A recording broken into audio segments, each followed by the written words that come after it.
This is just a quick tip video that pertains to procrastination that stemmed from a conversation I had with a club owner on Wednesday night at the St. Louis workshop. And it by no means is going to solve anybody's procrastination problem. Procrastination has so many psychological levels to it. But it's just a quick tip that I use in my life that I passed on to her that seems to be working well for her so far. And hopefully it'll help you as well. She was telling me in that conversation that she was a little overwhelmed because her bookkeeper left to have a baby a couple of months ago, and she just called that morning and told her that she was going to be out for another 30 days. And while she was gone, the bookkeeping duties fell upon her. So she had to reconcile the checking account, she had to reconcile the credit cards, she had to reconcile the payroll account, and up to that point, she hadn't started any of it. And every time she thought about it, she got a level of anxiety. And this is very common because we all have something on our list like this. And some of us have multiple things on our list like this. In our world, in the office, we have two types of lists. We have the project list that when a customer calls in and they hire us to do something, we put it on the project list, and then that goes to a particular staff member and they put it on their list.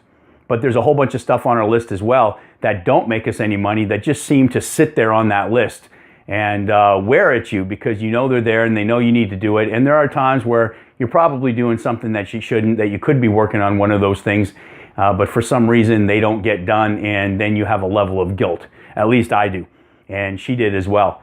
So the technique that I shared with her that day is called the chip. Basically what you're going to do is pick one task on your list, just one. If you pick any more than that, you're going to get overwhelmed. I have at least 10 things on that task list that I could be spending 10 minutes a day on. 10 times 10 is 100 minutes. I don't have 100 minutes. So in her case, she's going to spend 10 minutes a day on her reconciliation. She's going to pick the first month and she's just going to pull it out each day and she's just going to work on it 10 minutes. Even if she has more time to spend on it, you don't want it to get away from you. You're just spending 10 minutes a day. Over the course of that week, that's 70 minutes. It works out to about 4.5 hours a month. 4.5 hours on a task that you probably never would have got to because it'd be sitting on your list with another 10 things.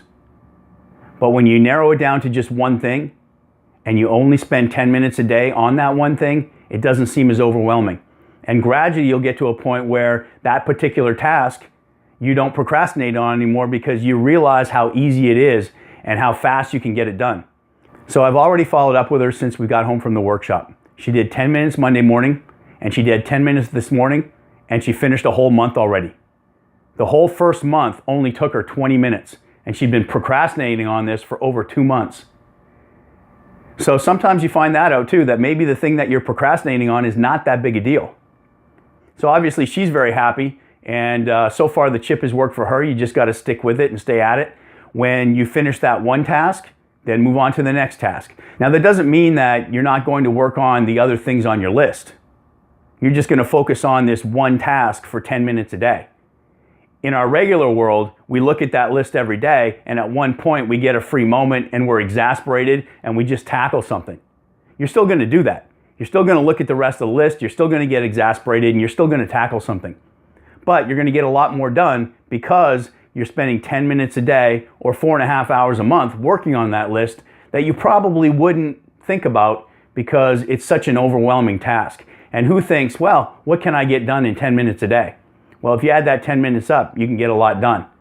So far so good for her. I'm going to go put my 10 minutes in right now. Hopefully you implement it in your life and it works for you as well.